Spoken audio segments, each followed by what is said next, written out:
నమస్తే, welcome to the patriot. Kuppuswamy Annamalai Tamil Nadu BJP రాష్ట్ర అధ్యక్షులు. ప్రస్తుతం కోయంబత్తూర్ లోక్సభ నియోజకవర్గం నుంచి పోటీ చేస్తున్నట్లు బీజేపీ ప్రకటించింది.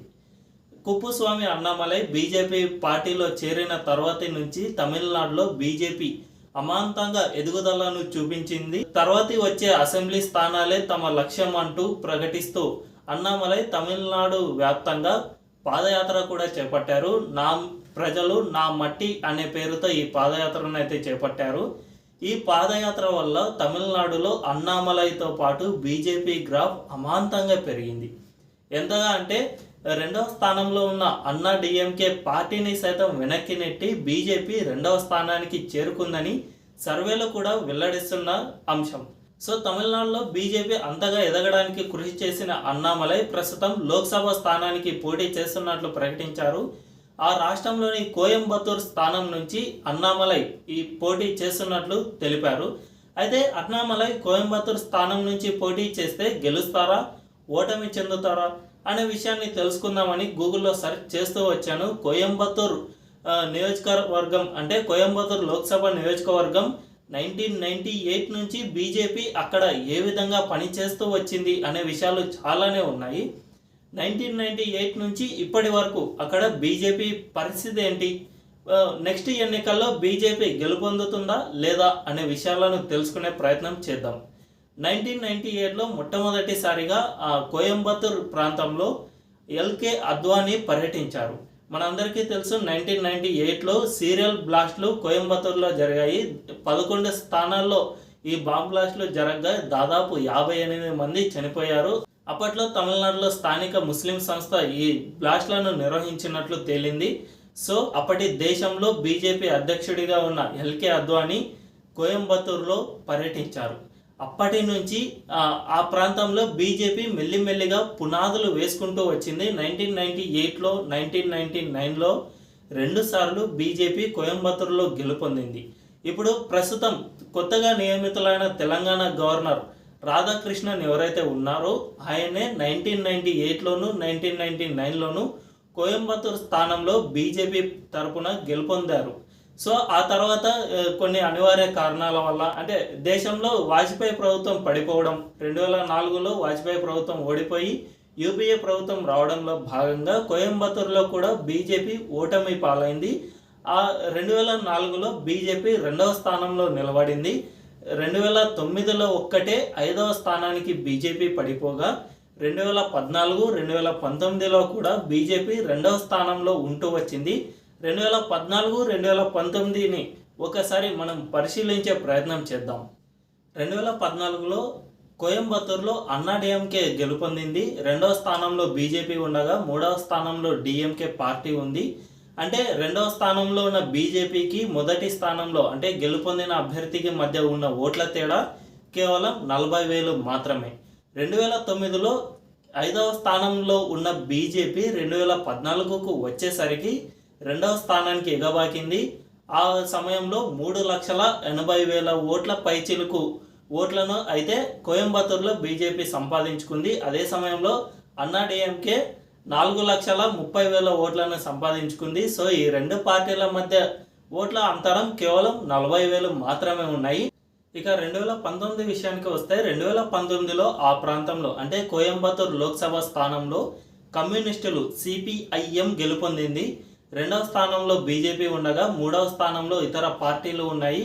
గెలుపొందిన సిపిఐఎంకు 2వ స్థానంలో ఉన్న బీజేపీకి మధ్య ఓట్ల అంతరం దాదాపు 1,70,000 వరకు ఉంది. అంటే ఒక్క 2019లో మాత్రమే బీజేపీకి గెలుపొందిన పార్టీకి చాలా ఓట్ల తేడా మాత్రం చాలా ఎక్కువగా ఉంది. ఆ సమయంలో కమ్యూనిస్టులు డిఎంకే పార్టీ 2 పార్టీలు కలిసి ఆ ప్రాంతంలో పొత్తు ఉండటంలో భాగంగా అది కమ్యూనిస్టులకు సీటు వెళ్ళిపోయింది. దీనివల్లే ఈ 2 పార్టీల మధ్య ఓట్ల తేడా చాలా ఎక్కువగా ఉంది. అంటే దాదాపు 1,70,000 ఓట్లు ఈ 2 పార్టీల మధ్య తేడా ఉంది. ఈ అంటే 1998 నుంచి 2019 వరకు ఆ స్థానంలో బీజేపీ తరఫున రాధాకృష్ణన్ ఇప్పుడు తెలంగాణ గవర్నర్గా ఎవరైతే ఇన్ఛార్జ్ గవర్నర్గా ఉన్నారో ఆ రాధాకృష్ణనే ఆ స్థానంలో పోటీ చేస్తూ వచ్చారు. 1998, 1999లో గెలుపొందిన ఆ తర్వాత రెండో స్థానంలో నిలుస్తూ వచ్చారు. 2009లో తప్ప మిగిలిన అన్ని లోక్సభ ఎన్నికల్లో బీజేపీ కోయంబత్తూరులో రెండవ స్థానంలో నిలుస్తూ వచ్చింది. అయితే ప్రస్తుతం రాజకీయ పార్టీల ప్రాధాన్యతలు మారిపోయాయి. 2024 ఎన్నికలు వచ్చేసరికి ఆ ప్రాంతంలో డిఎంకే పార్టీ తన అభ్యర్థిని ఇప్పటికే ప్రకటించేసింది. అంటే గతంలో ఎన్నోసార్లు ఈ ప్రాంతంలో కమ్యూనిస్టులకు చాలా పట్టు ఉంది. ఈ ప్రాంతంలో డిఎంకే పార్టీ ఒక్కసారి గెలుపొందిన కమ్యూనిస్టులు దాదాపు 5 సార్లు గెలుపొందారు. అంటే సిపిఐ కానీ సిపిఐఎం కానీ ఈ ప్రాంతంలో గెలుపొందుతూ వచ్చింది. ఈ ప్రస్తుతం 2024 ఎన్నికల్లో భాగంగా ఇండి కూటమి ఏర్పాటులో భాగంగా డిఎంకే కమ్యూనిస్టులు కలిసి పోటీ చేస్తున్నందున డిఎంకే ఈ స్థానాన్ని డిఎంకే తన చేతుల్లోకి తీసుకుంది. కమ్యూనిస్టుల నుంచి అంటే గతంలో గెలుపొందిన కమ్యూనిస్టుల సీటును డిఎంకే తన చేతిలోకి తీసుకుంది. ఈసారి తామే పోటీ చేస్తామని పొత్తులో భాగంగా ఒప్పుకున్నందున కమ్యూనిస్టులు పక్కకు జరిగి డిఎంకే పార్టీ పోటీ చేస్తుంది. అదేవిధంగా గతంలో 2019లో ఏఐఏడిఎంకే అంటే అన్నా డిఎంకే బీజేపీ పొత్తు ఉండేది. కానీ ప్రస్తుత ఎన్నికల్లో ఈ రెండు పార్టీల మధ్య కూడా పొత్తు లేదు కాబట్టి అన్నా డిఎంకే కూడా ఆ స్థానంలో పోటీ చేస్తుంది. ఇక ఇంకో పార్టీ గతంలో ఎన్నోసార్లు రెండవ స్థానంలో నిలుస్తూ వచ్చిన బీజేపీ ఈసారి పోటీ చేస్తుంది. అంటే తమిళనాడు రాష్ట్రంలో 3 ప్రధాన పార్టీలు ఈసారి కోయంబత్తూరు ఎన్నికల్లో పోటీ చేస్తున్నాయి. సో ఈ విధంగా 3 ఒకేసారి పోటీ చేస్తే ఓట్లు ఏ పార్టీకి ఏ విధంగా చీలే అవకాశం ఉందో ఓసారి పరిశీలించే ప్రయత్నం చేద్దాం.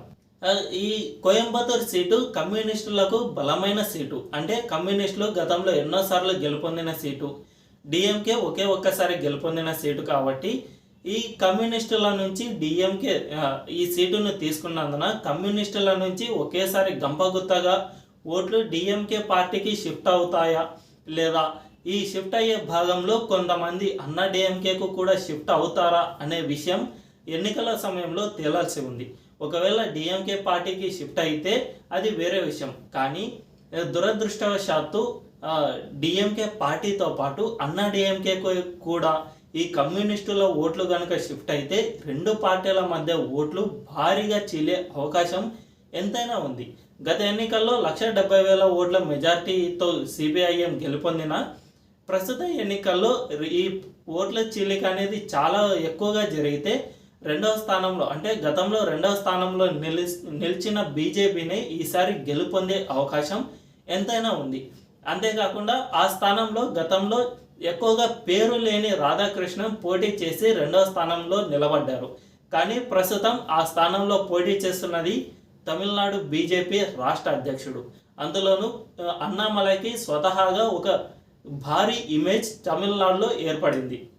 ఏ విధంగా అంటే ప్రజల్లో ఇక తమ వారు అన్నామలై అనే విధంగా అతనికి పేరు ఏర్పడింది. కాబట్టి ఎటువంటి అంటే చాలా తక్కువ పేరు ఉన్న రాధాకృష్ణన్ పోటీ చేసినప్పుడే బీజేపీ రెండవ స్థానంలో నిలుస్తూ వచ్చింది. కాబట్టి అన్నామలై కనుక ఆ స్థానంలో పోటీ చేస్తే ఖచ్చితంగా అన్నామలై చరిష్మా కూడా అతనికి తోడయ్యే అవకాశం ఎంతైనా ఉంది.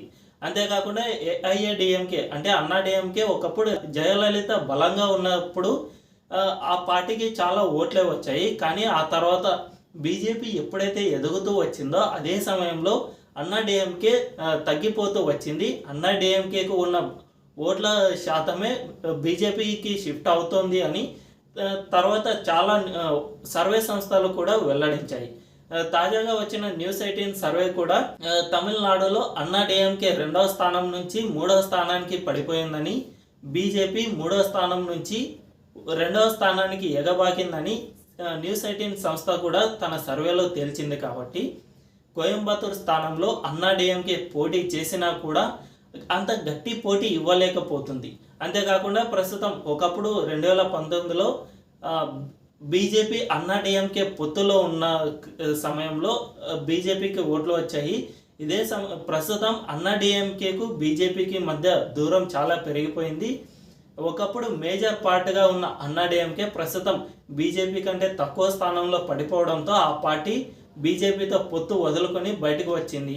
ఇదే సమయంలో ఆ పార్టీలో ఒక నాయకుడు పేరున్న నాయకుడు లేకపోవడంతో ఆ పార్టీ రోజు రోజుకు బలహీనత పడుతూనే వస్తుంది.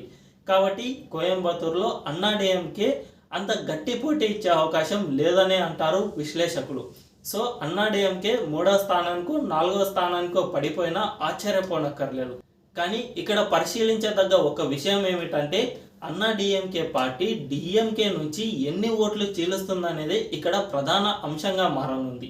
బీజేపీ కనుక దీన్ని బీజేపీ వర్సెస్ అదర్స్ అనే విధంగా కనుక ప్రూవ్ చేస్తే డిఎంకేకు వచ్చే ఓట్లు కాస్త అన్నాడీఎంకేకు షిఫ్ట్ అయితే ఈ రెండు పార్టీల మధ్య ఓట్లు చీలి అన్నామలై భారీ మెజార్టీతోనే గెలుపొందే అవకాశం ఎంతైనా ఉంది.